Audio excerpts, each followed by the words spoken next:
آپ کو بشارت دے رہا ہوں، اب جان چھٹنے والی نہیں ہے شیعوں سے. اب یا سب کو شیعہ ہونا ہوگا اور یا شیعوں کو برداشت کرنا ہوگا. یہ شیعہ ایجاد کرنے والا ایک یہودی تھا، ابن سبا، اس نے یہ ایجاد کیا. سرکار دو جہاں ختمی مرتبت بانی تشیع ہے. جو مولا علی کو کہتے ہیں کہ مولا علی چوتھے نمبر پہ، یہ اہل بیت کی توہین کی FIR کرنی چاہیے. بی بی کلثوم علیہ السلام ان کے ساتھ نکاح کا پیغام بھیجا، تو حضرت عمر رضی اللہ عنہ کے ساتھ یہ شادی ہوئی، یہ نکاح ہوا ہے. اس پر آپ کا کیا موقع؟ الصلاۃ والسلام علی رسول اللہ وآلہ وعلی. السلام علیکم ورحمۃ اللہ وبرکاتہ. امید کرتا ہوں آپ لوگ خیریت سے ہوں گے. پروردگار آپ سب کو اپنے حفظ و امان میں رکھے. میرا نام فضل ہمدرد ہے اور میں انٹرفیتھ ہارمنی پہ کام کرتا ہوں، بین المذاہب ہم آہنگی اور بین المسالک ہم آہنگی کے اوپر. یہاں ملک پاکستان میں جو مختلف مذاہب اور مسالک کے لوگ رہتے ہیں، ہم امن اور محبت اور آشتی کے ساتھ رہیں. آپ کو معلوم ہے کہ مسلمانوں کے درمیان میں دو بڑے فرقے موجود ہیں، سنی اور شیعہ. یعنی مسلمان ان دو میں تقسیم ہو چکے ہیں، اور ہم جب تاریخ کا مطالعہ کرتے ہیں تو ان دونوں فرقوں کے درمیان میں ایسے اختلافات پائے جاتے ہیں جس کی وجہ سے ہمیں یہ بات نظر آتی ہے کہ تاریخ میں بھی اور زمانہ قریب میں ایسا وقت آیا ہے کہ دونوں آپس میں لڑے ہیں، تنازعات ہوئے ہیں، جھگڑے ہوئے ہیں، تلواریں چلی ہیں. اور آج بھی ہم یہ دیکھتے ہیں کہ ان ایشوز کی وجہ سے یا جو آپس کے اختلافات ہیں انہیں اچھالا جاتا ہے، اور اس کی وجہ سے یہ مسلمان آپس میں دور ہیں. تو میری یہ کوشش ہے کہ ہم ان اختلافات کو سمجھیں کہ آخر سنی اور شیعہ کے کیا اختلافات ہیں، انہیں ہم کس طرح سے کم کر سکتے ہیں، اور یہاں اپنے وطن عزیز کے اندر ہم ان اختلافات کو قبول کرتے ہوئے ایک اچھے بھائیوں کی طرح آپس میں پیار و محبت کے ساتھ جی لیں، زندگی گزاریں، اختلافات رکھتے ہوئے بھی ہم دوسروں کو قبول کر لیں. اسی سلسلے میں مختلف مذاہب کے لوگوں کے پاس جاتا ہوں، مسالک کے ماننے والے اور ان کے اسکالر سے ملاقات کرتا ہوں، تاکہ میں ایک اسٹوڈنٹ کی حیثیت سے ان اختلافات کو جان سکوں اور ان کے اکابرین کے موقف کو بہتر طریقے پر آپ کے سامنے پیش کر سکوں. اسی سلسلے میں حاضر ہوا ہوں آج ملک پاکستان کے اہل تشیع برادران کے ایک عظیم نمائندے، ذاکر اہل البیت ہیں جناب علامہ سید شہنشاہ حسین نقوی صاحب حفظہ اللہ. ان کے ساتھ میری پہلے بھی 2 نشستیں ریکارڈ ہو چکی ہیں جو ہمارے چینل پہ موجود ہیں، اور مختلف سوالات میں نے ان سے کیے تھے. ان کی ایک بات بہت بہتر مجھے یہ لگتی ہے کہ ان سے تلخ سوال بھی اگر میں حضرت سے کر لوں تو اس کا برا نہیں مناتے، اور بہت شائستگی کے ساتھ، نفاست کے ساتھ اپنے مدعا کو پیش کرتے ہیں. ان کا جو عقیدہ ہے اس کو بڑے واضح لفظوں میں یہ بیان کرتے، جو کہ ان کی بہت بڑی خوبی ہے، اور اس میں کوئی خوف نہیں رکھتے کسی طرح سے کسی کی مداہنت سے کام لیتے ہوئے یا ان کو الفاظ کو چھپاتے ہوئے واضح لفظوں میں بیان کرتے. لیکن ساتھ میں یہ بھی ان کا بڑا ایک ان کی خوبی ہے کہ احترام کا پہلو بھی مد نظر رکھتے ہیں. تو میں حضرت کے پاس چلتا ہوں اور ان سے ہم سوالات رکھتے ہیں. حضرت السلام علیکم ورحمۃ اللہ. السلام ورحمۃ اللہ. کیسے ہیں آپ؟ الحمدللہ میں ٹھیک ہوں. آغا آپ کا بہت شکریہ کہ آپ نے وقت دیا، اور آپ کا میں متشکر ہوں. اللہ آپ کو اچھا رکھے، اللہ آپ کے توفیقات میں اضافہ فرمائے. آپ نے جو کچھ میرے لیے کہا میں اس قابل نہیں ہوں، آپ کے احساسات اور جذبات کا احترام کرتے ہوئے قبول کر لیتا ہوں. سلامت رہے آغا. اچھا، میں سوالات کی طرف جاؤں گا، لیکن سب سے پہلے تو میں یہ چاہتا ہوں کہ جیسے میں آپ کے تعارف تو سب کو معلوم ہے، سوشل میڈیا پر آپ جانی پہچانی، پاکستان کا ایسا کوئی شخص نہیں ہوگا جو آپ کو نہ جانتا ہو. لیکن مجھے یہ بتائیے گا کہ آپ کا جو مطالعے کا وقت ہے یا جو آپ کے مجالس کے ہیں، آپ اس کو مینج کیسے کرتے ہیں کہ اتنی مصروفیات کے ساتھ؟ بسم اللہ الرحمن الرحیم. سب سے پہلے تو میں آپ کے توسط سے تمام دیکھنے والوں کو بہت سے دعائیں اور سلام پیش کرتا ہوں، اور ان کے لیے دعا ہے کہ اللہ ہمیں، جیسا آپ نے فرمایا آغاز میں، اللہ ہمیں برداشت، تحمل مزاجی، حوصلہ مندی اور تعامل اور تحمل کی توفیق عطا فرمائے. یقیناً مصروفیت ہے اور مسافرت بھی ہے، فلاحی کام ہے، کچھ علمی کام ہے، کچھ دینی، کچھ عصری تعلیم کے ادارے ہیں جن کو دیکھنا ہوتا ہے.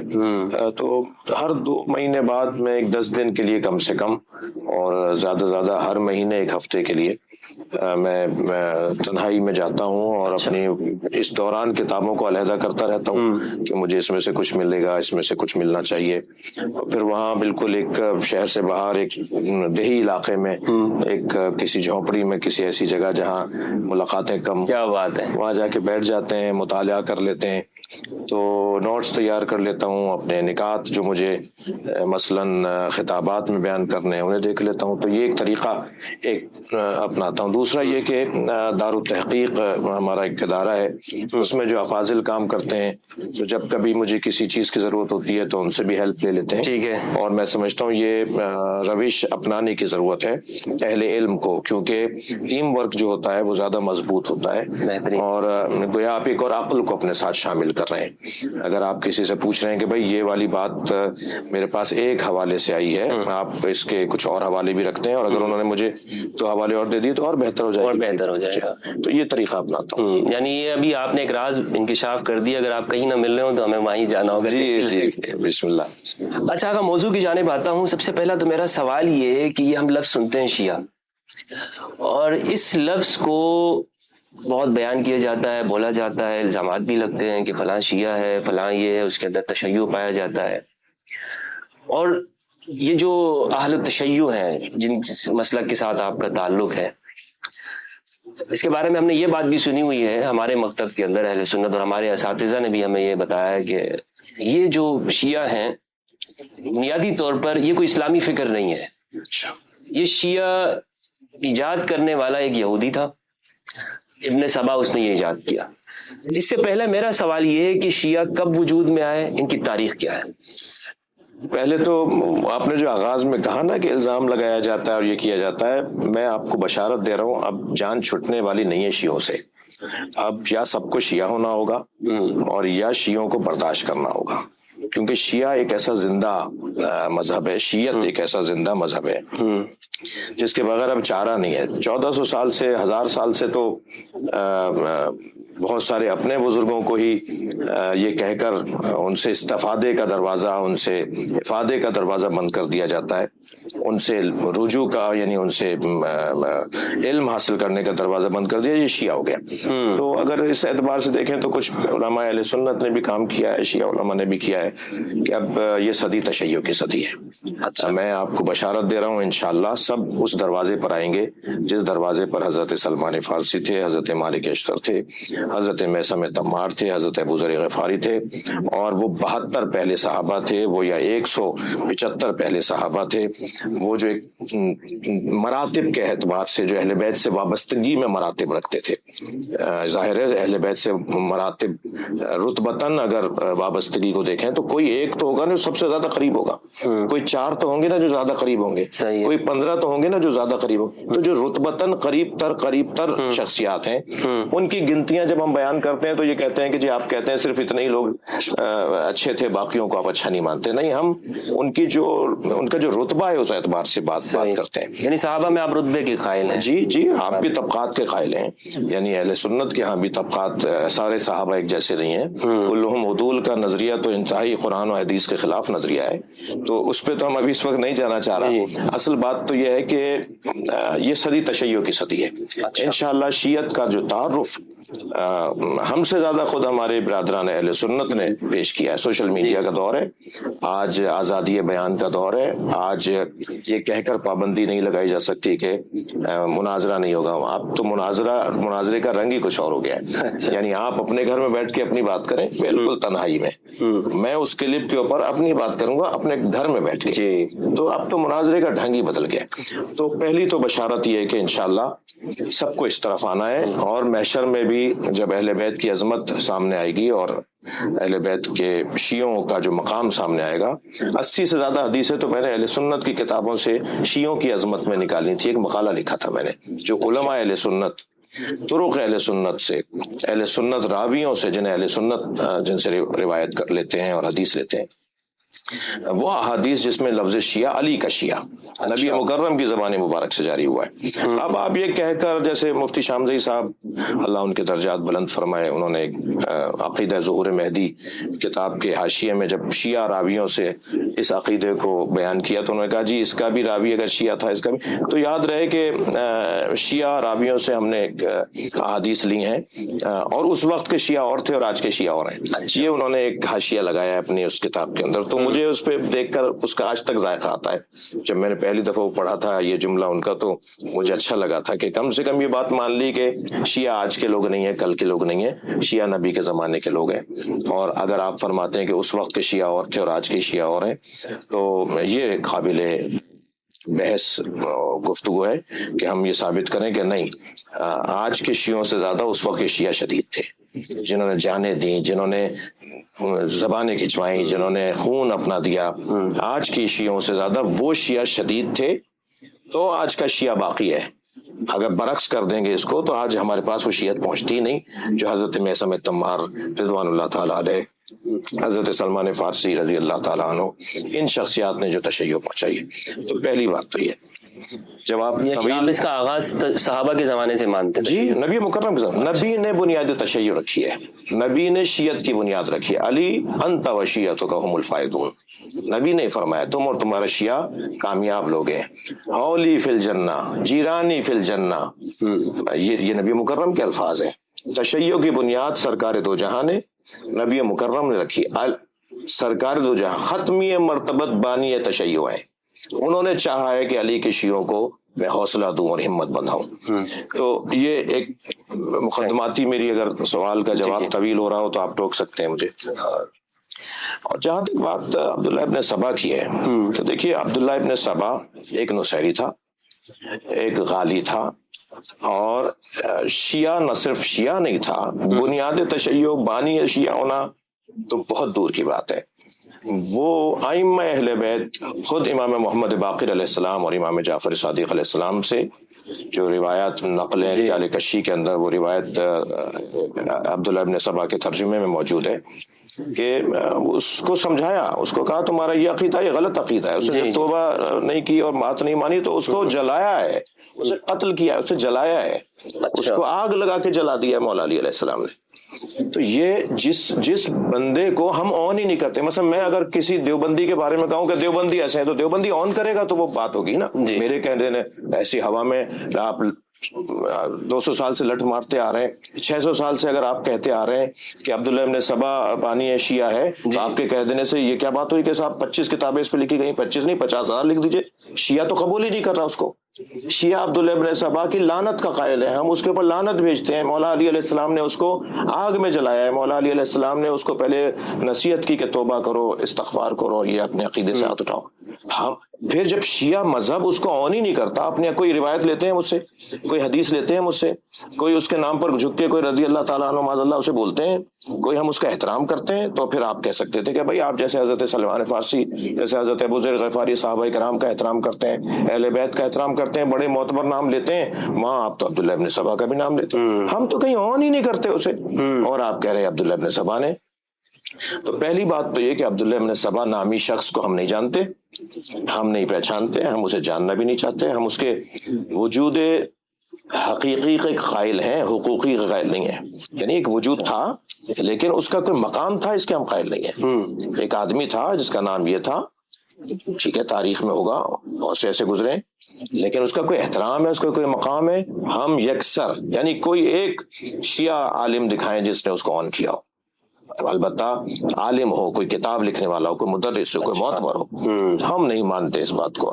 تو تشیع کی بنیاد مفتی صاحب عبداللہ ابن سبا نامی شخص نے نہیں رکھی, ہم اس کو بالاتفاق رد کرتے ہیں. صحیح. شیعت کی بنیاد نبی مکرم نے رکھی, شیعت کی بنیاد جناب زہرا نے رکھی سلام اللہ علیہ, شیعت کی بنیاد جناب امام حسن مجتبیٰ نے رکھی, شیعت کی بنیادوں کو مضبوط کیا کربلا کے واقعے نے. تو شیعہ حضرت زہرا کے اعتراض پر, یعنی آپ اگر یوں کہہ لیں کہ اگر مجھ سے کوئی کہے کہ تشیع کا پہلا شہید, شیعت کی تاریخ کا پہلا شہید تو حضرت محسن ابن علی علیہ السلام ہے. حضرت فاطمہ زہرا کے بطن مبارک میں جو بچہ شہید ہوا وہ فرزند مولا علی اور جناب زہرا، وہ تاریخ تشیع کا پہلا شہید ہے. یہاں سے شیعت کا آغاز ہوتا ہے. صحیح. سسٹم کو نہیں مانا، ریاست کو نہیں مانا، حکومت کو نہیں مانا، وہ نظام جو نبی مکرم کے بعد لایا گیا اس کا انکار کیا. 6 مہینے تک بیعت نہ کرنے کو تو آپ بھی مانتے ہیں، بیعت نہ کرنے کو تو آپ بھی مانتے ہیں.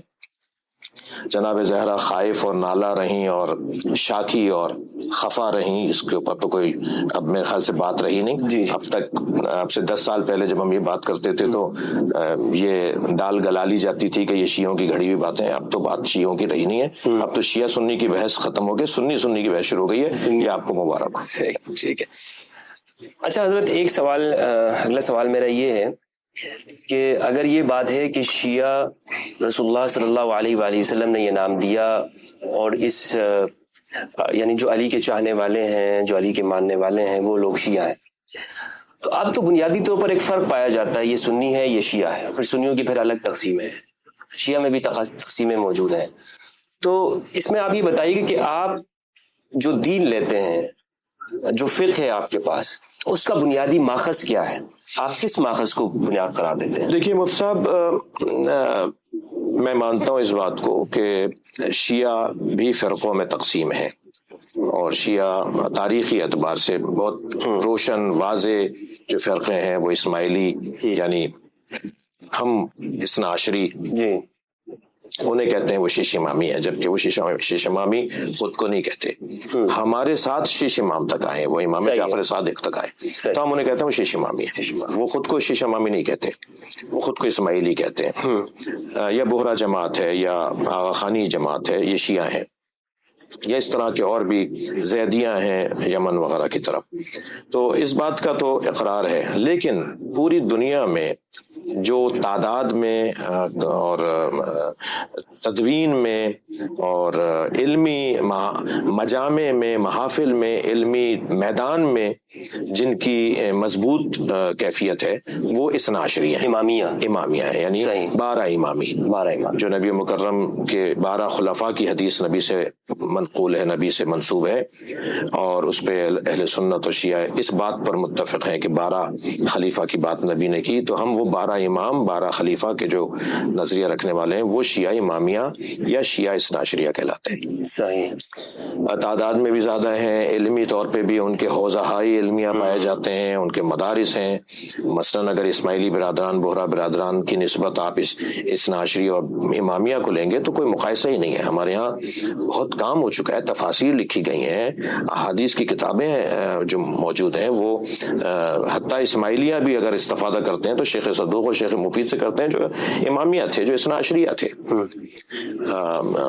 اسی طرح جو علمی دفاع جب آتی ہے بات، تو آپ کہیں کسی غیر اثنا عشری کو، غیر امامیہ کو شیعت کے دفاع میں خط مقدم پر، پہلی محاذ پر اور پہلی صف میں نہیں پائیں گے، لیکن 12 امامی کو آپ پہلی صف میں پائیں گے. صحیح ہے. تو اس اعتبار سے، یا اور اس طرح کے میں کچھ دلائل قائم کر سکتا ہوں کہ یعنی امامیہ بنیادی اور اصلی ہے اور نمائندہ ہے. ٹھیک ہے. صحیح. ہمارے جو ماخذ ہیں جن سے ہم دین لیتے ہیں، جن رستوں سے ہم دین سمجھتے ہیں، وہ 4 چیزیں ہیں. قرآن ہے سب سے، اور یہ ترتیب ہے. یعنی ایسا نہیں ہے کہ ہم آگے پیچھے کر لیں اور مرضی سے آگے پیچھے کر لیں، نہیں، ترتیباً، رتبتاً، ترتیباً. اور اس کی جو گنتی بنے گی، جو اولویت کی بنیاد پر اور ثانویت کی بنیاد قرار پائے گی، وہ قرآن پہلے نمبر پر. ہم اپنے عقیدے کو قرآن سے لیتے ہیں. یعنی اگر آپ مجھ سے پوچھیں گے کہ آپ ماتم کرتے ہیں، آپ کے پاس قرآن سے دلیل ہے، تو میری پوری کوشش ہوگی میں قرآن سے کوئی آیت آپ کو سناؤں جس میں ہم اپنے اس کام کو جائز، جس کا جواز ہم اس آیت سے لیتے ہیں. قرآن مجید کے اندر ہمیں اگر کوئی چیز مل گئی اور اس کے سہارے پر حدیث مبارکہ میں بھی بات آ گئی، تو یہ اب دوسرا عنوان ہے حدیث کا. اور اگر قرآن میں اشارہ ہے اور حدیث میں صراحت ہے تو ہم قرآن کے اشارے کو لیں گے اور حدیث سے استفادہ کریں گے. حدیث کے بعد ہم عقل کو عنوان ماخذ قرار دیتے ہیں. عقل کے بعد ہم اجماع متشرعین جو منصوص العلہ بھی ہو اور منصوص قرآنی بھی ہو، یعنی اس کے اوپر نص قرآنی بھی ہو. یعنی ایسا نہیں ہے کہ سارے علماء اکٹھے ہو جائیں. جی ہاں سب ایک بات کر دیں تو ہم نہیں، وہ قرآن و حدیث سے ٹکراتا نہ ہو اجماع، اچھا، یعنی وہ اجماع علماء کہ جو قرآن و حدیث کے موافق ہو، موافق قرآن و حدیث ہو. تو اس طرح سے 4 ہمارے ماخذ ہیں. عقل سے آگے کیا مراد ہے آپ کی، کہ عقل سے مراد قیاس بھی لے سکتے ہیں اس کو؟ نہیں، عقل سے مراد قیاس اور استحسان نہیں ہے، بلکہ عقل سے مراد عقل جو عقل مستفاد ہے. عقل کی پھر تقسیم کی ہیں، عقل حیولانی ہے، عقل بالفعل ہے، عقل بالملکہ ہے، عقل مستفاد ہے. وہ عقل جو تمام تر صغرا اور کبرا مسلمات اور غیر مسلمات، یہ جو عقلی جو منطقی تقاضے ہیں ان کو پورا کرنے کے بعد جب ایک نتیجہ سامنے آ رہا ہو تو اس سے ہم استفادہ کریں گے. وہ امام کی ہوگی یا کوئی بھی شخص؟ اگر وہ نہیں، کوئی بھی شخص ہو، کوئی بھی شخص ہو. البتہ ہم نے عرض کیا کہ اگر حدیث بھی آیت سے ٹکرا رہی ہوگی تو ہمارا قاعدہ ہے کہ فضربوہ علی الجدار، اسے دیوار پہ مار دو. حدیث بھی اگر منصوص ہو اور وہ قرآن کی صراحت سے کے خلاف ہو تو ہم تو حدیث کو نہیں مانتے، تو پھر اس عقل کو کیسے مانیں گے جو قرآن و حدیث کے خلاف جاری ہو. تو عقل جو قرآن و حدیث کی خدمت میں ہو، یعنی ادھر قرآن و حدیث نے بھی ہمیں بات دی ہے، ادھر عقل کے تقاضے بھی یہی ہیں، تو ہم اس کو بھی مضبوطی کے طور پر لیں گے. کیا اہل تشیع صحابہ کرام سے دین لیتے ہیں ماخذ کے طور پر؟ میرا آپ سے سوال ہے کہ 2 اچھے ڈاکٹر بیٹھے ہوں تو کیا آپ نہیں سوچتے کہ کون سا بیسٹ ہے، کون سا اچھا ہے؟ 2 وکیل ہوں تو کیا آپ نہیں سوچتے کون سا زیادہ قابل وکیل ہے؟ ہمارے ہاں یہی مسئلہ ہے. ہم اہل بیت کے ہوتے ہوئے صحابہ کرام سے دین ثانوی طور پہ لیتے ہیں. یعنی اگر صحابہ کرام سے نے وہ حدیث، وہ روایت، وہ پیغام، وہ دین دیا ہو جو اہل بیت نے جس کی تائید کی ہو تو ہم اسے قبول کرتے ہیں. ہمارے نزدیک ایکسپرٹ، زیادہ بہتر، زیادہ قابل اہل بیت ہیں، اور ترتیب میں، رتبے میں اہل بیت صحابہ کرام سے ہمارے نزدیک افضل ہیں. لہٰذا ہم پہلے ڈھونڈتے ہیں کہ اہل بیت نے کیا فرمایا ہے. تو ہم دین کا جو ماخذ ہے وہ حدیث جو نبی مکرم کی یا ائمہ اہل بیت کی کا فرمان جو حدیث کا درجہ رکھتی ہے، وہ اگر ائمہ اہل بیت سے ہمیں نہیں مل رہا تو ہم سہارے کے طور پہ صحابہ کرام کو ڈھونڈیں گے کہ ان میں سے کسی نے کچھ کہا ہے تو ہم ان سے دین لیتے ہیں. ایسا نہیں ہے کہ ہم ان سے دین نہیں لیتے. لیکن اگر ٹکرا رہا ہو، تضاد ہو، یا 2 علیحدہ باتیں ہوں، ٹکرا بھی نہیں رہی مگر دونوں صحیح ہیں، مثلا ایک مرتبہ تو تضاد ہے، تو تضاد میں تو 100% ہم اہل بیت سے رجوع کریں گے. لیکن اگر دونوں اچھی باتیں تو ہم اسے اولویت دیں گے.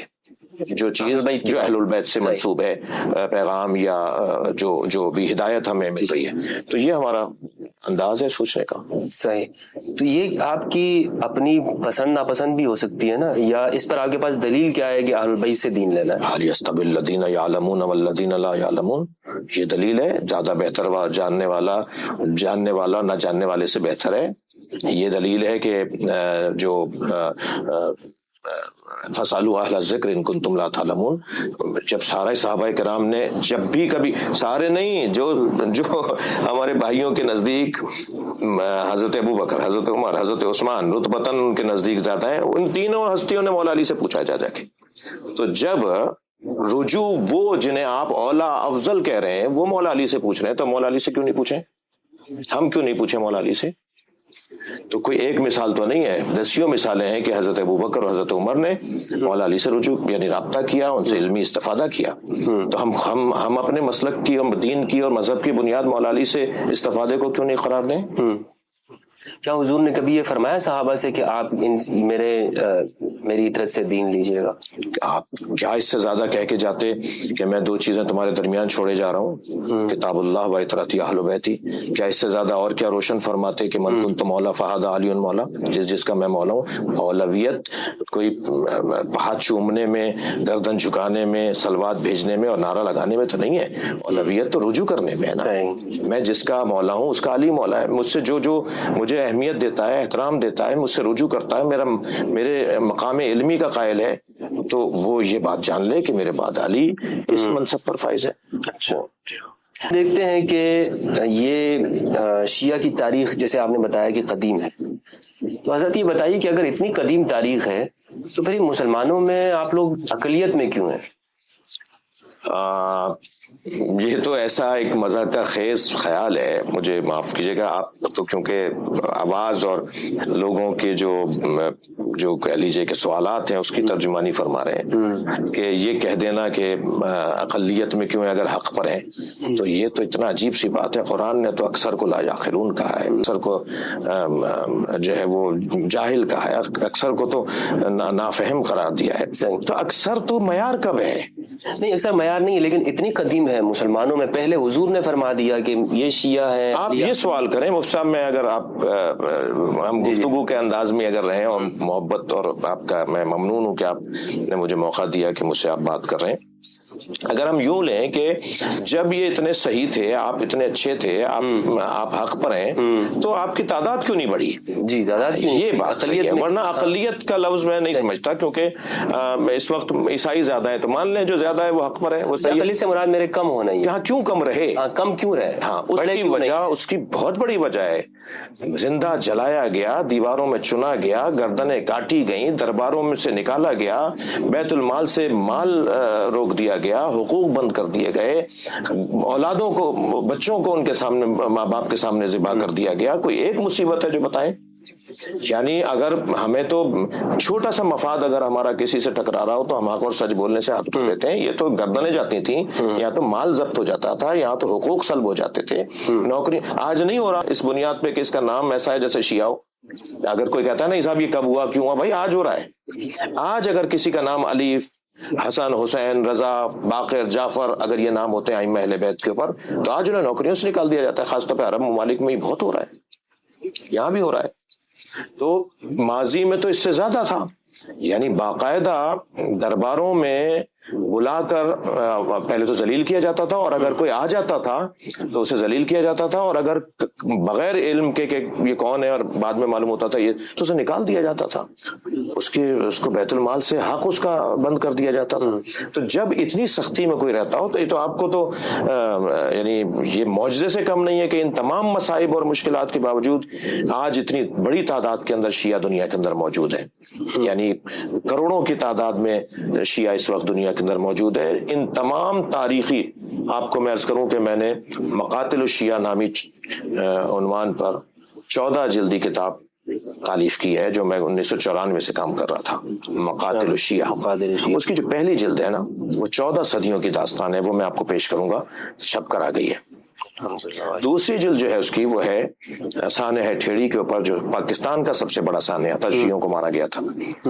تو پہلی صدی، معاف کیجیے گا، پہلی جلد کو آپ جب دیکھیں گے تو میں صدی چلا ہوں اس میں۔ پہلی صدی میں ہمارے ساتھ کیا ہوا ہے، دوسری صدی میں ہمارے ساتھ کیا ہوا ہے۔ تو اگر 1400 سال کے حالات، اور یہ پورے شیعہ کے قتل کی تاریخ ہے۔ جی اچھا، جبکہ وہ ابھی 700 صفحوں کی کتاب ہے، اور میں اس بات کا معترف ہوں کہ میں نے شاید اشاروں میں بات کی ہے۔ 700 صفحوں کی اتنی ضخیم کتاب لکھنے میں کامیاب ہوا۔ میں ایک عرصے سے کام کر رہا ہوں، تحقیق ہے میری، جیسا جو بھی طالب علمانہ میں دعویٰ نہیں ہے، کوئی علم نہیں اپنا، لیکن ہمارے ساتھ جو کچھ ہوا نا اس دنیا میں، تو یہ تو بڑی تعداد میں شیعہ ہیں، یہ تو اس سے بہت کم ہونے چاہیے تھے۔ یہ تو ہمت کی ہے، نظریہ جب مضبوط ہو تو پھر انسان ہمت کر جاتا ہے۔ پشت پر اگر نظریہ مضبوط ہو، اس لیے ہمت کی لوگوں نے جانیں دی، قربانیاں دی، مال اپنا لٹوایا، برباد کروایا، مگر کہا نہیں، ہمیں مرنا ہے، ہمیں اللہ کو جواب دینا ہے۔ یہ دنیا تو ویسے ہی ختم ہو جائے گی، ہیپیٹائٹس بی سی میں مر جائیں گے، ایکسیڈنٹ میں مر جائیں گے، ہارٹ فیلئر میں مر جائیں گے، بہتر نہیں ہے مولا علی کا نام لیتے جان جائیں، بہتر نہیں ہے اہل بیت کی محبت میں ہم اپنے وجود کو پیش کرتے ہیں۔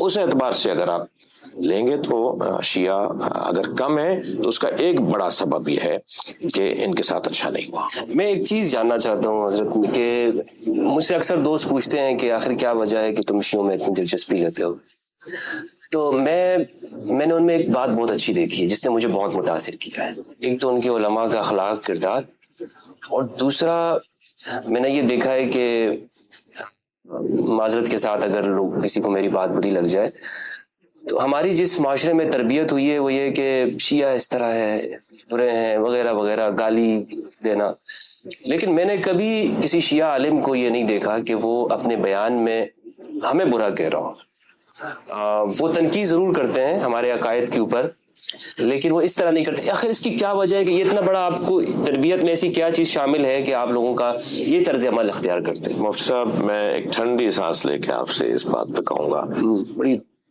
عجیب سی بات لگتی ہے, کوئی جاہل ترین فرد جس کے پاس مائک آ جائے اور وہ 4 آدمیوں بیٹھ کے کوئی ذکر کا جذبہ لے کر آئے کہ میں قصیدہ سنانا چاہوں, وہ بھی سنی کہہ کے بات نہیں کرتا. اور یہاں مفتیان اعظم شیعہ کہہ کے بات کرتے ہیں. یہاں بڑے بڑے لوگ کہتے ہیں شیعہ ایسا. ہمارا کم ترین پڑھا لکھا آدمی بھی, یعنی کم سے کم پڑھا ہوئی, میں نے نہیں سنا, کبھی بھی نہیں کہتا سنی ایسے ہیں. میں نہیں سنا. یہ کتنی عجیب بات ہے. اور میں ریاستی اداروں سے بھی کہہ رہا ہوں, آپ اس موضوع پہ آج میری اس جملے پر ذرا تحقیق کریں.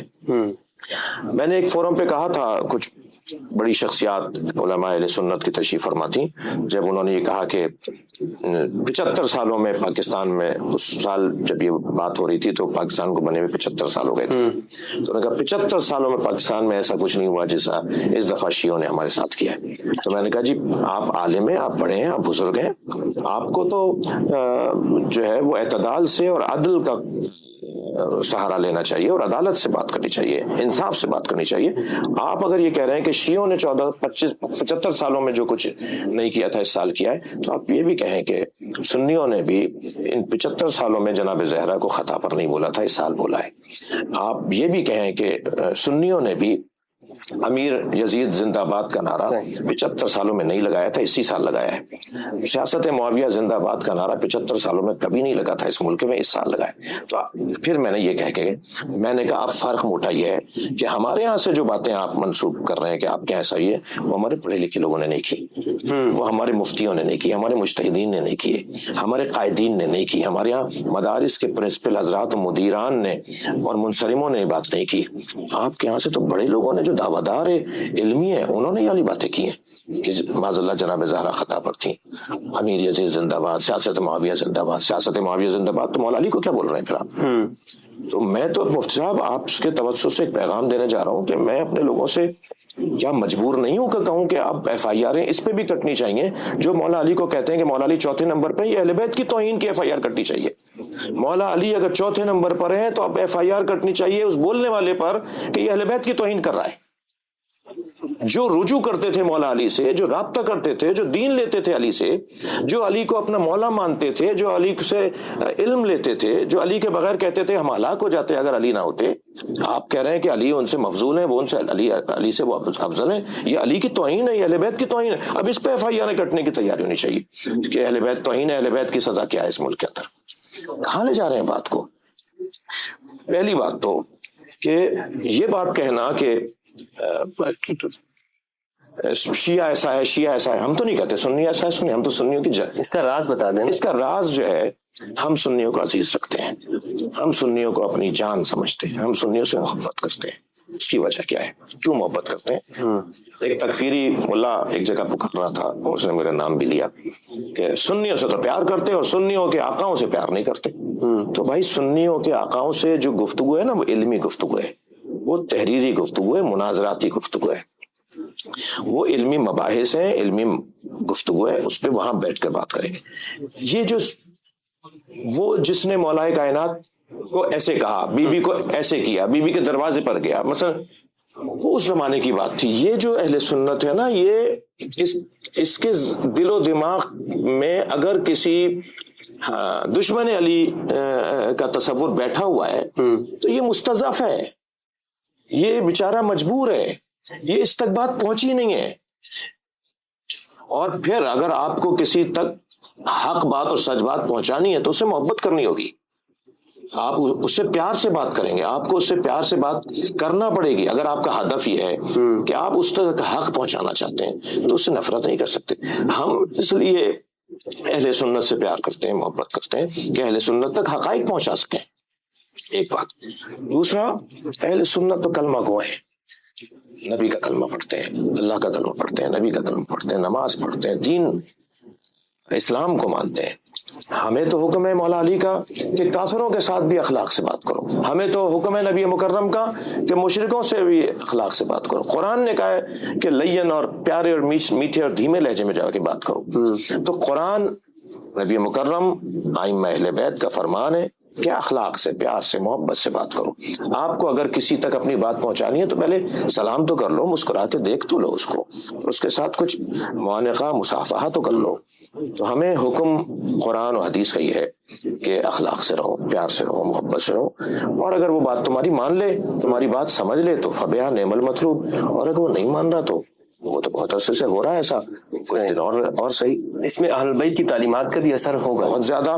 آپ دیکھیں کہ مدینہ منورہ میں امام حسن مجتبی علیہ السلام کو ایک شخص نے دیکھ کر آپ پر سب کیا، آپ پر شتم کیا، آپ کو ناسزا کہا، دشنام دی. امام چند اپنے اصحاب کے ہمراہ وہاں سے گزر کر رہے تھے تو حضرت اس کی طرف بڑے، حضرت نے فرمایا تم مدینے کے رہنے والے نہیں ہو، تم مسافر ہو، پہلے آرام کر لو، کچھ کھا لو، کچھ سستا لو، استراحت کر لو، پھر بیٹھ کے بات کریں گے. جو تم مجھے، میرے لیے اور میرے مادر گرامی کے لیے، میری والدہ کے لیے، میرے والد کے لیے کہہ رہے تھے، اگر وہ صحیح ہوا تو میں اللہ سے کہوں گا کہ اللہ ہمیں معاف کرے، اور اگر وہ غلط ہوا تو میں اللہ سے کہوں گا اللہ تمہیں معاف کرے. جس پر خلق عظیم ہے. جی، تو ہم اپنے حتیٰ جانی دشمنوں سے بھی، یہ تو اہل سنت ہمارے علمی مخالف ہوں گے نا زیادہ سے زیادہ، یا نظریاتی مخالف ہوں گے، یا مسلکی مخالف ہوں گے نا، کوئی ہماری جانی ہم ان کے اور وہ ہمارے نہیں ہیں مخالف. ہم ساتھ رہ رہے ہیں، رشتہ داری ہیں، پڑوس ہے، حشر نشر ہے، آفسوں میں کام کرتے ہیں، اداروں میں ساتھ پڑھتے ہیں، اسکول کالجوں میں ہم ساتھ ہیں. یہ ملک ہم نے دونوں نے مل کے بنایا ہے، اور صرف پاکستان ہی نہیں، ہندوستان میں بھی یہی کیفیت ہے، دیگر ممالک میں بھی یہی کیفیت ہے. آپ ایرانی سنیوں سے تو پوچھئے کہ وہ شیعوں سے خوش ہیں یا نہیں ہیں. وہ تو جب پاکستانی سنی انہیں اکساتا ہے نا تو وہ ان کو پیغام بھیجتے ہیں، آپ کو شاید نہیں معلوم ہوا آج تک، وہ انہیں پیغام بھیجتے ہیں ہم پہ رحم کرو، ہم یہاں بہت اچھا رہ رہے ہیں، ہمیں کوئی پرابلم نہیں ہے یہاں، تم یہاں ہمیں چٹکی بھرتے ہو کہ ہم یہاں ان کے خلاف بولیں اور یہاں کا ماحول خراب کریں، ہمیں کوئی مسئلہ نہیں ہے یہاں پر. ایک بہت بزرگ عالم دین نے کہا کہ جی تہران میں تو سنیوں کی مسجدیں نہیں ہیں، ایران سنیوں کی مسجدیں بنانے. میں نے ان کو کوئی 14-15 مسجدوں کی فہرست بھیجی تھی، تو مجھ سے کہہ رہے ہیں ایرانیوں نے تو آج تک جواب نہیں دیا، آپ نے مجھے مسجدوں کے پتے بھیج دیے جو اہل سنت کی مسجد ہے تہران میں. تو میں نے کہا ایرانی کا تو معیار ہی کچھ اور ہے، وہ چونکہ مراکز علمی سے قریب رہے ہیں تو وہ بہتر شیعہ ثابت ہوئے، مسلسل ثابت ہو رہا ہے، جی یعنی عملی اور باکردار شیعہ ثابت ہوئے ہیں ایرانی شیعہ. تو ایک ایرانی سے پوچھا کسی نے کہ ایران میں سنیوں کی مسجد ہے، تو تھوڑا ایسے سوچتا رہا، کہنے لگے نہیں شیعوں کی بھی نہیں ہے. میں نے کہا کیا مطلب شیعوں کی بھی نہیں؟ کہنے نہیں ہمارے یہاں مسجد شیعہ اور سنی کی نہیں ہوتی، سنی مسجدوں میں شیعہ پڑھ رہے ہوتے ہیں نماز، شیعہ مسجد میں سنی پڑھ رہے ہوتے ہیں نماز. سنی عالم آگے پیچھے آگے کھڑا ہوتا ہے، پیچھے شیعہ پڑھ رہے ہوتے ہیں، شیعہ عالم آگے کھڑا ہوتا ہے، پیچھے سنی پڑھ رہے ہوتے ہیں. ہمارے یہاں ایشو نہیں ہے، تمہارا پاکستان کا مسئلہ ہے. جی یہ بات میں خود دیکھ کے آیا ہوں کہ وہاں پر کچھ اس طرح کی کچھ لکھاوٹ اور بناوٹ بھی نہیں ہوتی وہاں پہ مساجد کے اوپر، کہ دور سے باہر سے پتہ چلے کہ یہ شیعہ کی مسجد ہے یا سنی، بس ایک عمارت بنی ہوئی ہے، آپ جا کے نماز پڑھ لیں. تو اہل بیت کی تعلیمات کہ انہیں قاتل کو شربت پلانا، اپنے دشمن کو اپنے گھر بٹھانا، اس کو کھانا کھلانا، اور پھر اس نے یہ سوچ کر کے مجھے شاید پہچانا نہیں ہے جو میرے ساتھ اتنا اچھا رویہ ہے. اور جب اس نے اظہار کیا کہ آپ مجھے نہیں پہچانے، تو حضرت امام زین العابدین علیہ السلام، حضرت علی بن الحسین علیہ السلام نے اسے کہا تم میرے بھائی علی اکبر کا قاتل ہے، میں تجھے پہچانتا ہوں مگر تم ہمارے مہمان ہو، تمہارے گھر چل کر آئے ہو. تو جو اہل بیت کا حکم اور ان کی تعلیمات ہیں، اس کی روشنی میں سب سے پہلی بات اخلاق ہے. آپ کافر سنی، میں نے عرض کیا سنی ہماری جان ہے، بھائی ہیں، مسلمان ہیں، ہم تکفیر کے قائل نہیں ہیں. کافر بھی اگر آپ کے سامنے ہے تو اسے اخلاق سے بات کرو، اخلاق سے بات کرو. ابھی آپ نے افضلیت کی بات کی، اسی سے اگر میں یہ پوچھوں کہ غدیر کا جو واقعہ ہے، غدیر خم پہ من کنت مولا فاز علی مولا، بہت خوبصورت واقعہ ہے. اس سے آپ افضلیت امام علی کا جو ثبوت کرتے ہیں یا وسیع ہونے کا، تو کیسے آپ لوگ ثابت کرتے ہیں کہ یہ رسول اللہ صلی اللہ علیہ وسلم کے وسیع ہیں امام علی، یا پوری رسول کے بعد سب سے افضل ہیں؟ وَلَسْتُ أَوْلَىٰ مِنْ أَنفُسِكُمْ، نبی نے اس قول سے پہلے یہ فرمایا نہیں فرمایا، اس قول کے بعد نبی نے یہ فرمایا نہیں فرمایا اللہم والی من والا وعاد من عادا. جی جب آپ نے من کنت مولا فہذا علی مولا سے پہلے فرمایا کیا میں تم سے اولا نہیں ہوں؟ جب اس فقرے کے بعد فرمایا کہ یا اللہ جو اس سے محبت کرے تو اس سے محبت کر، جو اس سے دشمنی کرے تو اس سے دشمنی رکھ، تو من کنت مولا کا معنی سمجھ میں نہیں آ جاتا؟ من کنت مولا تو بیچ میں آ رہا ہے نا، اس سے دوست پہلے کر سکتے ہیں نا اس کا معنی؟ نہیں، یعنی نبی مکرم دوست ہیں، تو بس ہمارا کہنا یہ ہے کہ جو آپ نبی کو مانتے ہیں وہ علی کو مان لیں. تو آپ نبی کو دوست مانتے ہیں, بھائی مانتے ہیں, آپ بڑے بھائی مانتے ہیں, اپنے جیسا مانتے ہیں, یا حاکم مانتے ہیں, یا اولا مانتے ہیں, یا افضل مانتے ہیں. اگر آپ نبی مکرم کو جو, چلیں ہم مختصر بات کرتے ہیں, دو چار عوام سن رہی ہے, ہم کوئی جو ہے وہ بہت زیادہ پیچیدہ علمی بحثوں میں نہیں جا رہے ہیں, عوام سے ہم بات کر رہے ہیں.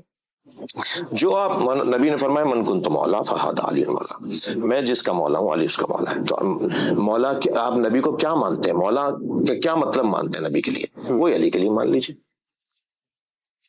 نبی کو کیا مانتے ہیں, حاکم مانتے ہیں, اولا مانتے ہیں, افضل مانتے ہیں, آقا مانتے ہیں, مولا مانتے ہیں, یعنی مولا بے معنی ہے اولا مانتے ہیں. پھر وہاں آپ سوال بھی کر رہے ہیں کیا میں تم سے اولا نہیں ہوں؟ صرف قرآن میں نبی اولا بالمؤمنین من انفسہم, اس حدیث میں بھی آپ نے فرمایا کہ میں تم سے اولا نہیں ہوں. تو جب اولا ہوں, سب نے کہا قالوا بلا, آپ اولا ہیں, تو فرمایا میں جس کا مولا ہوں اس کا علی مولا. تو اولا اور مولا کی تشریح نبی نے اولا کی صورت میں کر دی, اس لیے مولا علی کو اولا مانتے ہیں. صحیح. امام اس حسین کے علاوہ بھی بہت سی حدیث منزلت بہت زیادہ روشن حدیث ہے, حدیث طیر مشوی بہت زیادہ روشن حدیث ہے, حدیث ثقلین بہت زیادہ روشن حدیث ہے. تو اس کے علاوہ بھی حدیث ہے. حدیث ثقلین بھی ایک حدیث ہے. اچھا, شیعت کے اندر حدیث ثقلین کا کیا معیار ہے تشیع میں؟ یعنی حدیث ثقلین کو کس درجے پر رکھتے ہیں آپ لوگ؟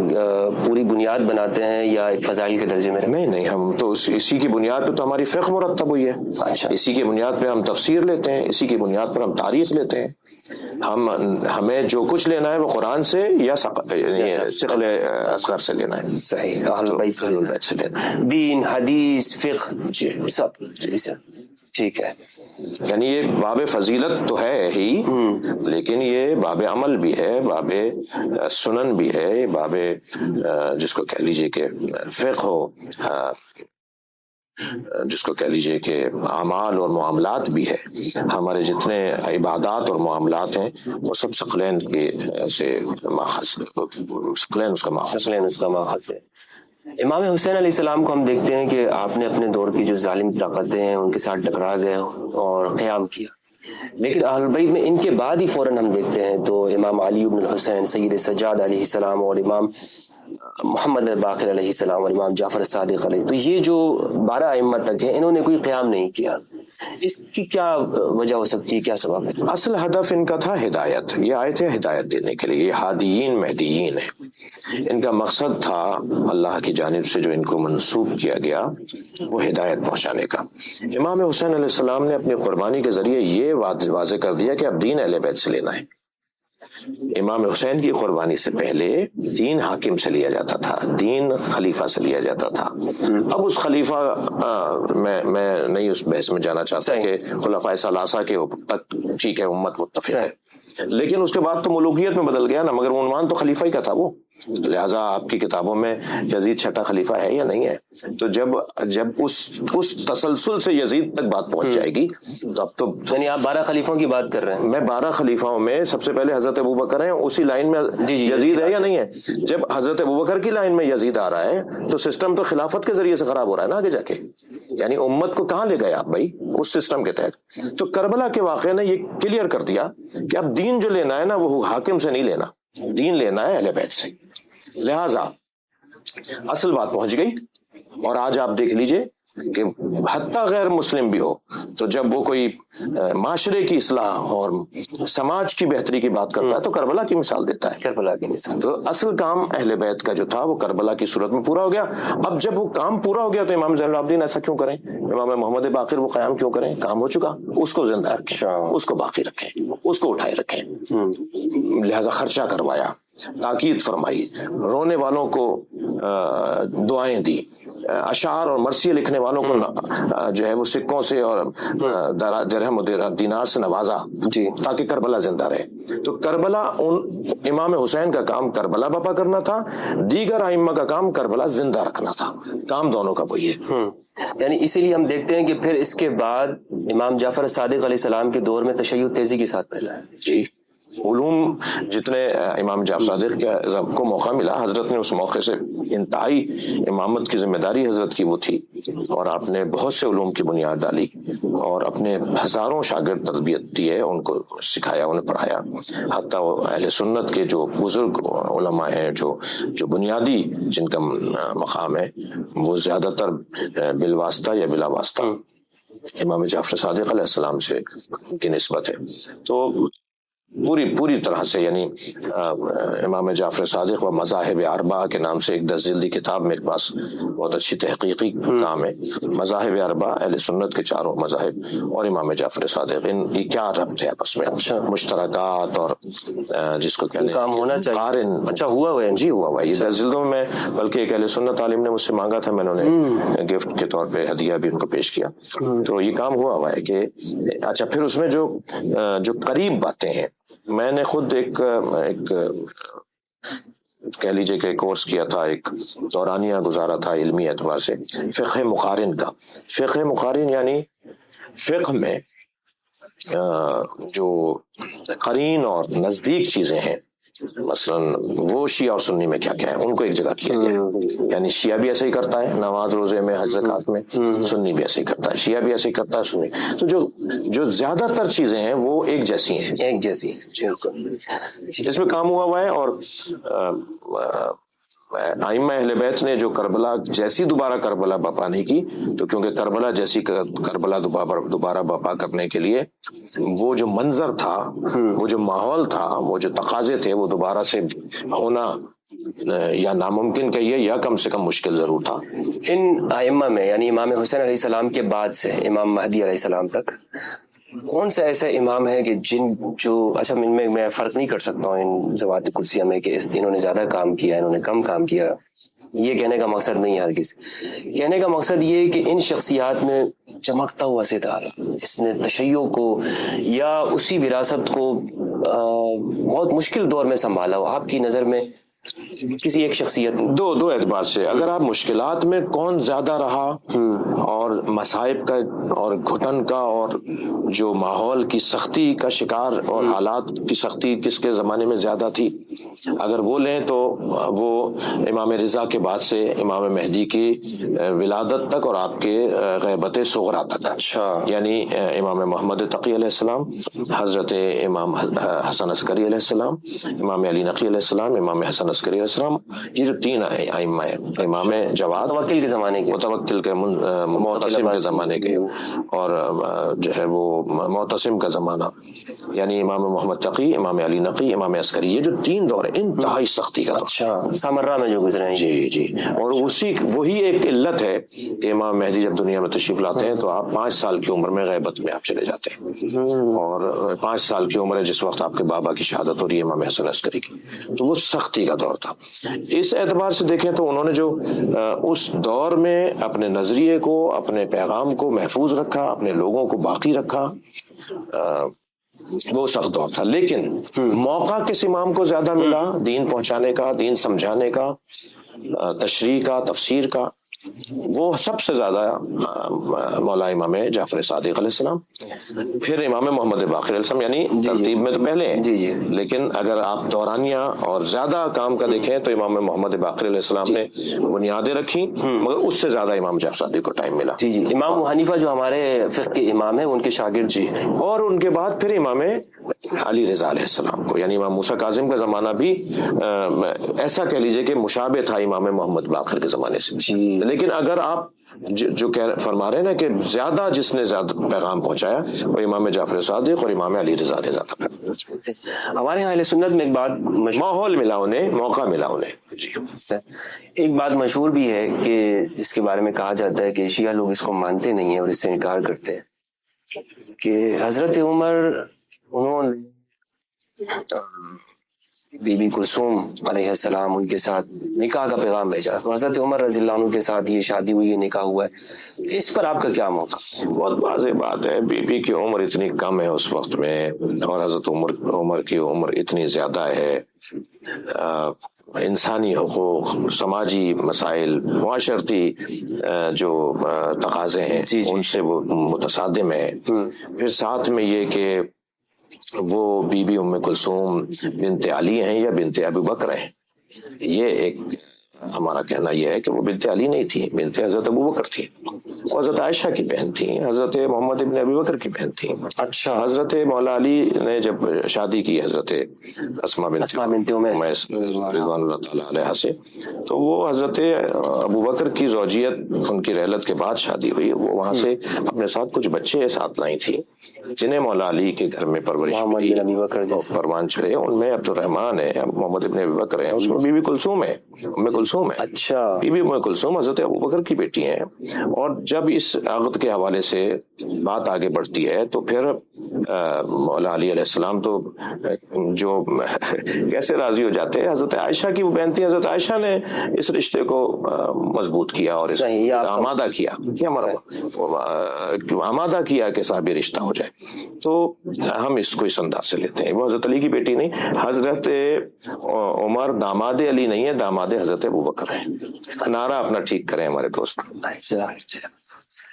اہل بیت کے ائمہ کے حوالے سے بات چل رہی ہے تو میں سوال کرنا چاہوں گا کہ اثنا عشر ہی امام کیوں ہے؟ اس کے بعد امامت کیوں نہیں؟ یہ تو نبوت تو نہیں ہے کہ ختم ہو گئی ختم نبوت، کیونکہ واحد عقیدہ اسلام میں ختم نبوت کا یہ کہ جو جاری نہیں ہے. تمام انبیاء کے جو نقبا تھے اور خلفاء تھے وہ 12 کی تعداد، 12 کے تھے، تو اس حدیث کی وجہ سے آپ 12 ہی مانتے ہیں. اچھا، ہم نہیں ہیں، نبی مکرم نے 12 کا کہا ہے نا.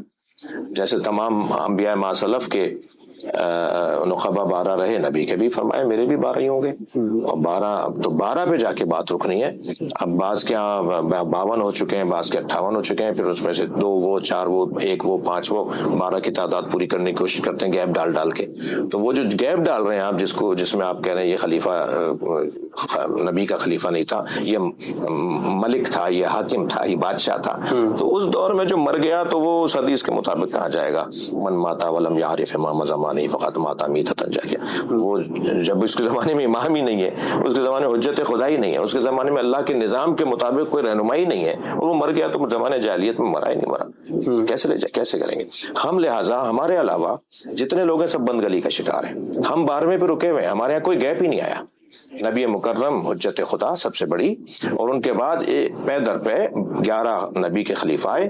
12واں جو ہے وہ آج موجود ہے. ہم امام حاضر کو مانتے ہیں، امام ظاہر کو نہیں مانتے. نہیں، ہمارے امام حاضر ہیں، ظاہر نہیں ہے. ہمارے کیا فرق ہے؟ بہت فرق ہے. آپ ممکن ہے ایک مجمع میں تشریف فرما ہو، سارا مجمع حاضر ہے مگر سب ظاہر نہیں ہے آپ پر. آپ پہچان نہیں رہے کون کون بیٹھا ہے. برابر والا ہمیں نہیں پتا ہوتا، وہ حاضر ہوتا ہے، ظاہر نہیں ہوتا. ہمارے امام حاضر ہیں ہمارے درمیان، ہمیں دیکھتے ہیں، ہم سے ملتے ہیں، ہماری رہنمائی کرتے ہیں، مگر ظاہر ہم جب پہچاننے لگیں گے وہی ظہور کا دن ہوگا. جب سب پہچاننے لگ جائیں گے وہی ظہور کا دن ہوگا. تو ہم 12ویں کے حضور کے قائل ہیں، وہ زندہ ہیں. اہل سنت کے 200 علماء کی لسٹ تو میں نے بنا لی ہے، وہ آپ کو پیش کر دوں گا، آپ کہیں دکھا دیجیے گا. پھر جو ولادت کے قائل ہیں، ولادت ہو چکی ہے. جی ولادت ہو چکی ہے. اہل سنت کے بعض علماء، یعنی بعض کہا جائے گا ہزاروں میں لاکھوں میں 200 تو بعض ہی بنے گے. لیکن یہ بحث جو ہے وہ بھی اہل سنت کے علماء نے اس کو ایک شیعہ نظریے کے مطابق، یعنی جیسے شیعہ کہتے ہیں ایسے انہوں نے تسلیم کیا ہے. اور بہرحال ایک تو بات ہے کہ کوئی تسلیم نہیں کرتا تو کیا وہ بات معقول نہیں ہے. تو بعض اوقات تو ہمارے ہم بھی شیعوں میں بھی یہ بعض جگہ کمزوریاں ہیں کہ بات صحیح بھی ہوتی ہے تو ہمارے بعض لوگ نہیں مان رہے ہوتے، جس کو میں اپنے مجامع میں اپنے مجموعوں میں نصیحت کر رہا ہوتا ہوں کہ نہیں، جو بات صحیح ہے وہ مانو اہل سنت کی. ایسے ہی اہل سنت کے یہاں بھی یہ بات ہے کہ صاحب ماننا نہیں ہے بعض لوگوں کے یہاں کہ چاہے وہ بات معقول ہو. تو ہم 12ویں کے اوپر اس لیے رکے ہوئے، اور ہمارا عقیدہ یہ ہے کہ امام عسکری علیہ السلام کی شہادت کے بعد امام مہدی کی امامت شروع ہوئی، جو تقریباً 1150 سال سے ہے. اور اس دور میں جو ان کی امامت کا دور ہے یہ ان کی غیبت کا دور ہے. غیبت کے اندر انہوں نے شرائط بیان کی ہیں کہ اما من الفقہاء سائلا لنفسہ مخالفا لہوا مطیعا لامر مولا محافظا لدینہ. 4 صفتیں بیان فرمائی کہ جو فقہا میں سے ہو ان 4 صفات کے ساتھ، مخالفا لہوا اپنے نفس پرست نہ ہو، مطیعا لامر مولا اپنے ائمہ اور نبی مکرم کا اور اللہ کا مطیع ہو، محافظن لدین ہے، اور اپنے دین کا محافظ ہو، اور یہ جس میں یہ صفات پائی جاتی ہوں، فَلِلْعَوَامِ أَن يُقَلِّدُوهُ، تو پھر عوام پر لازم ہے کہ اس کی تقلید کریں، اسے رجوع کریں، اسے اپنا مرجع مانیں۔ تو غیبت کے ایام میں، ان ایام میں جب امام حاضر ہیں مگر ظاہر نہیں ہے، تو فقہاء امامیہ جن میں یہ 4 صفاتیں پائی جاتی ہوں، وہ فقیہ ہوں اور یہ 4 صفات کا حامل ہو، اس سے رجوع ہم کرتے ہیں۔ یہی ہماری اساسی اور بنیادی طریقہ ہے۔ آپ نے ظاہر اور حاضر کی بات کی، تو میں نے اہل تشیع کو دیکھا ہے، میں بھی مجالس میں گیا ہوں، ایران بھی گیا ہوں، تو میں نے دیکھا کہ نماز کے بعد یا بعض اوقات میں اس طرح انگلی کر کے کچھ پڑھتے ہیں، پھر سر جھکا لیتے ہیں، پھر اس طرف انگلی کر کے کچھ پڑھتے ہیں، پھر سر۔ تو آپ بھی تو نماز میں سلام کے وقت میں انگلی اٹھاتے ہیں، تو آسمان کی طرف اٹھاتے ہیں؟ نہیں، سلام کے وقت پہ اٹھاتے ہیں نا، سلام نبی پہ سلام جب پڑھ کر رہے ہوتے ہیں جب نماز میں، اشہد اللہ الہ الا اللہ وحدہ لا شریک لہ واشہد ان محمد عبدہ ورسولہ، وہ آپ انگلی جو اٹھاتے ہیں، وہ یہ جو آپ کہتے ہیں کہ انگشت شہادت، ہاں اچھا، یعنی آپ کہہ رہے ہیں کہ انگلی کرنا، کسی طرف اشارہ کرنا، اشارہ شہادت گواہی، جیسے آپ وہاں کرتے ہیں نماز میں، ہم تو نماز سے ہٹ کے کر رہے ہیں تو آپ اعتراض ہو رہا ہے، وہ نماز کے دوران کر رہے ہوتے ہیں، نماز میں موجود ہوتے ہیں تو پھر اشارہ کر رہے ہوتے ہیں۔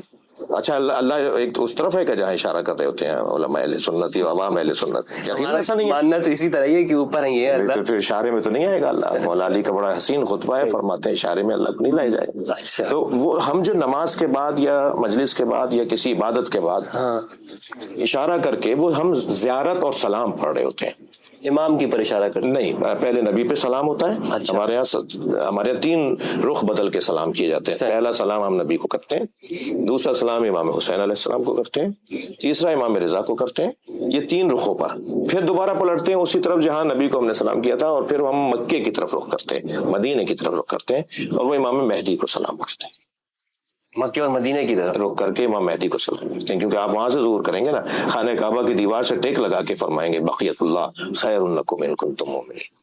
صحیح۔ اور جو باقی 2 اشارے ہیں وہ کن جانب کرتے ہیں؟ کربلا اور مشہد، امام رضا کی طرف، تو وہ سلام کے لیے اشارہ ہوتا ہے۔ اچھا، اس میں کچھ دعا بھی پڑھتے ہیں، پڑھی جاتی؟ وہی منصوص دعائیں ہیں، منصوص زیارت ہیں، ائمہ سے منقول الفاظ ہیں، ان کو دہراتے ہیں۔ اچھا، اور ساتھ میں تھوڑا جھک بھی جاتے ہیں، وہ ادب، احترام، تعظیم۔ آپ تو یہاں بادشاہوں کے سامنے، ہمارے یہاں جھکا جا رہا ہوتا ہے، بڑوں کے سامنے جھکنا، احترام سے جھک کے ملنا، تو جب ان کو تصور میں لا کے ہم انہیں سلام کر رہے ہیں تو ہم یہ تصور کرتے ہیں ہمیں سن رہے ہیں۔ اچھا، میں نے نماز کی حالت میں تو نہیں دیکھا حضرت کہ نماز میں جھک رہے ہیں، یہ نماز کے بعد ہی ہوتا ہے، کیوں میں غلط بات کا پیغام نہ چلا جائے۔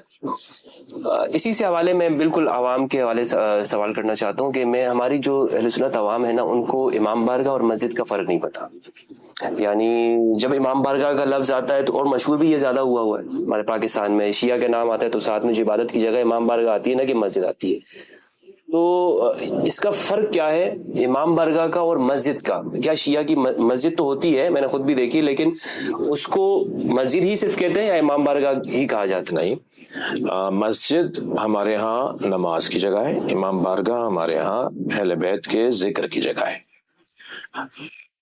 اب دوسرا سوال یہ ضرور ہو سکے گا کہ مسجد میں کیوں ذکر اہل بیت نہیں کرتے آپ؟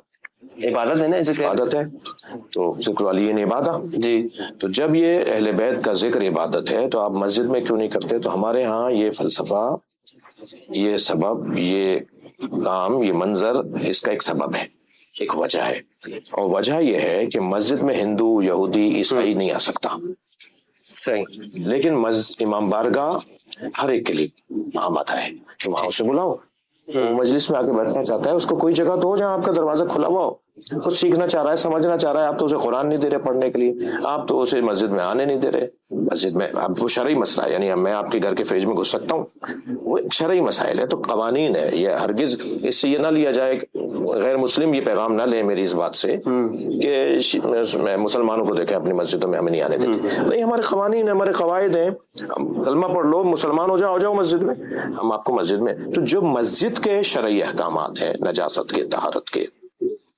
داخلے، میں غیر مسلموں سے کہوں گا کہ بھائی آپ ہی کا مسئلہ نہیں ہے، اگر کوئی مسلمان بھی نجس ہوگا نا، یعنی نجس جس کا بدن پاک نہیں ہے، جس کے بدن کی طہارت قرآن و حدیث کے مطابق نہیں ہے، ٹھیک ہے. تو آپ کی کیونکہ بدن کی طہارت, غیر مسلم بھائیوں سے عرض کر رہا ہوں کہ آپ کیونکہ بدن کی طہارت قرآن و حدیث, کیونکہ آپ قرآن کو اس طرح نہیں مانتے, آپ حدیث کو نہیں مانتے, تو ہمارے نزدیک قرآن و حدیث کے مطابق جس کی طہارت بدنی نہیں ہے تو وہ مسلمان بھی ہو تو مسجد میں نہیں آ سکتا. صحیح ہے. ٹھیک ہے. تو مسجد کے شرائط ہیں, قوانین ہیں, اور سنی کے حبشیہ کے ابھی, لیکن امام بارگاہ ایک عمومی جگہ ہے. اچھا, تو اس عمومی جگہ پر آنے دیں اس ہندو کو, اس عیسائی کو, اس یہودی کو. سنی کا تو بحث ہی نہیں ہے کہ وہ آ سکتا ہے نہیں آ سکتا, اسے آنے دیں. وہ جب آ سکتا ہے. ہاں نہیں, وہ بحث میں ہی نہیں ہے ہماری. اچھا, یہ بھی بڑی ایک اچھی بات ہے کہ اگر سنی کو کافر سمجھتے تو مسجد میں کیوں آنے دیتے؟ نہیں, ہم تکفیریت کے قائل ہی نہیں, تکفیر کے قائل نہیں, بلکہ ہم تو میری اپنی مسجد میں ایک صاحب, ایک دن میں مصلی امامت پہ تھا تو میرے پاس آئے کہ پہلی صف میں ایک جوان اہل سنت نماز مغرب ہمارے ساتھ پڑھ چکا ہے, اب عشاء کا انتظار کر رہا ہے, تو کیا کریں. میں نے کہا کہ میرا بس چلتا, میں اسے مصلی امامت بٹھا دیتا, تمہیں کیا پریشانی ہے؟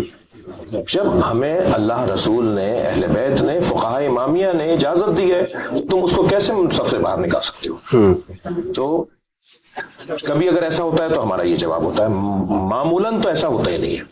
یعنی معمولاً ہوتا ہی ہے کہ اگر کوئی اہل سنت 2 4 5 10 لوگ ہماری مسجد میں آ جاتے ہیں تو شاید شیعہ حضرات اپنے شیعوں سے زیادہ ان کا خیال کر رہے ہوتے ہیں, اس سے پانی پوچھو, اس سے چائے پوچھو, اس کو کچھ کوئی پریشانی نہ ہو, کوئی تکلیف میں نہ آ جائے.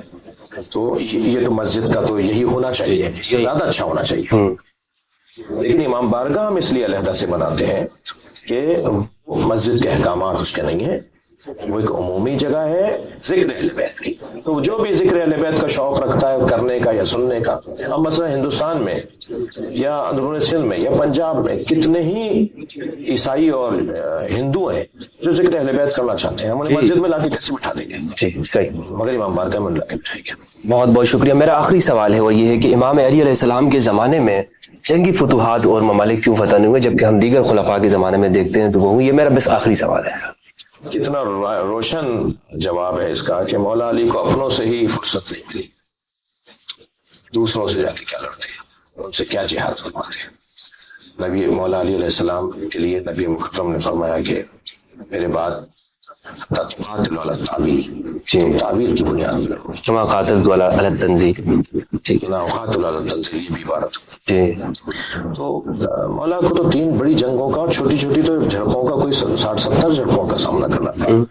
اس کی کیا وجہ آپ دیکھتے ہیں کہ ان کو حکومت نہیں کرنے دی؟ یحسدون الناس علی ما آتاهم اللہ من فضل فقد آتینا علی ابراہیم الکتاب والحکمہ وآتیناہم الحکمہ. اس آیت کو مولا علی نے اپنے لیے پڑھا. ایک روایت میں مولا نے فرمایا کہ یہ جو آیت, اس میں جو جن محسودوں کا ذکر ہے ہم اہل بیت ہیں, ان لوگوں سے کچھ لوگ حسد کریں گے جنہیں اللہ نے اپنے فضل سے عطا کیا ہے, اور اللہ ارشاد فرما رہا ہے کہ ہم نے آل ابراہیم کو کتاب و حکمت اور ملک عظیم یعنی امامت عطا کی ہے. امام صادق سے روایت آئی, اہل بیت سے روایت کی, ملک عظیم سے مراد امامت ہے. ہم نے اس گھر کے اندر قرآن بھی اتارا, ہم نے اسی گھر کے اندر نبوت بھی اتاری, ہم نے اسی گھر میں امامت بھی رکھی ہے. ہم نے ان لوگوں کو یہ دیا, ان سے اب حسد ہوگا. تو حسد کی بنیاد پر سب کچھ جو ہوا ہے اہل بیت کے ساتھ وہ حسد نہیں. بہت بہت شکریہ ادا کرتا ہوں آپ کا, آپ نے اتنا قیمتی وقت دیا اپنا اور بہت تحمل کے ساتھ اور سوالوں کے جواب دیے, بہت شکریہ. بہت شکریہ. دوستوں تھے ہمارے ساتھ ملک پاکستان کے مشہور و معروف ذاکر اہل البیت علیہم السلام مسلک اہل تشیع کے نمائندہ شخصیت جناب علامہ سید شہنشاہ حسین نقوی صاحب حافظہ اللہ. سوالات دیے, میں ان کا سوالات کے جوابات دیے, میں ان کا متشکر ہوں. اس سیشن کے حوالے سے آپ کے ذہن میں کوئی سوال ہو تو کمنٹ میں لکھیے گا. میں سوالات انشاءاللہ ہم کوشش کریں گے کہ علامہ صاحب تک پیش کر سکیں, اور نیکسٹ ہمارا سیشن ہوا تو اس میں یہ آپ کے سوالات کو میں رکھوں گا. حضرت میں آخر میں یہ چاہوں گا کہ آپ اپنے مکتب کی جانب سے پاکستان میں امن کے لیے اور شیعہ سنی بھائی چارے کے لیے آپ کے نزدیک کوئی تجویز ہے یا ہم سنیوں کے لیے کوئی پیغام آپ دینا چاہتے ہو تو وہ آپ مختصر سا پیغام دے دیجیے. دیکھیے, میں تو ایک عرصے سے ایک بات کہہ رہا ہوں کہ جو علمی مباحث ہیں علماء میں رہنے دیں. یعنی میری ابھی جو گفتگو ہے اس میں اگر کسی کو اعتراض ہو کوئی عالم بات کرے. عوام اہل سنت سے, عوام تشیع سے میں عرض کروں گا کہ آپ کا موضوع نہیں ہے. کہ آپ الجھیں اپنے اداروں میں، اپنے آفسوں میں، اپنے ان مسائل. علمی گفتگو ہے بھائی، ہم عالم سے پوچھیں گے، آپ اپنے عالم سے پوچھیں. یہ ہمارے عالم نے بتایا، اپنے عالم سے پوچھ کے بتاؤ. علماء کی طرف رجوع رکھیں، اہل علم سے رابطہ رکھیں، تحمل مزاجی سے، پیار سے، محبت سے. ایک گھر میں 4 بھائی ہوتے ہیں، 4 مختلف پارٹیوں میں ہوتے ہیں، تو کیا گلا کاٹ دیں سب ایک دوسرے کا؟ نہیں بھائی، تم اس کو اپنا سیاسی لیڈر مانتے ہو، تم اس کو سیاسی وابستگی کے ساتھ ہو. تو ایسے ہی اس ملک کے اندر، ہم اپنے ماحول کے اندر، کوئی سنی ہے، کوئی شیعہ، ہر گلی میں، ہر محلے میں سنی، شیعہ، دیوبندی رہتے ہیں. کچھ علاقوں میں ممکن ہے کہ بالکل ہی سنی نہ ہو، اور کچھ علاقوں میں بالکل ہی شیعہ نہ ہو. یہ بھی ہے پاکستان کے اندر. یعنی اتنے کئی خطے ہیں جہاں پوری آبادی شیعوں کی ہے، کئی خطے ہیں جہاں کوئی ایک گھر بھی شیعوں کا نہیں ہے. لیکن یہ 20% ہیں سنیوں کے یہاں بھی. 80% ہم ہر محلے میں ساتھ رہتے ہیں. تو ہمیں ایک دوسرے کے ساتھ پڑوسیوں کے جو حقوق ہیں وہ ادا کرنے چاہیے. ہمیں ایک دوسرے کے ساتھ محبت، پیار سے اور رواداری کے ساتھ رہنا چاہیے.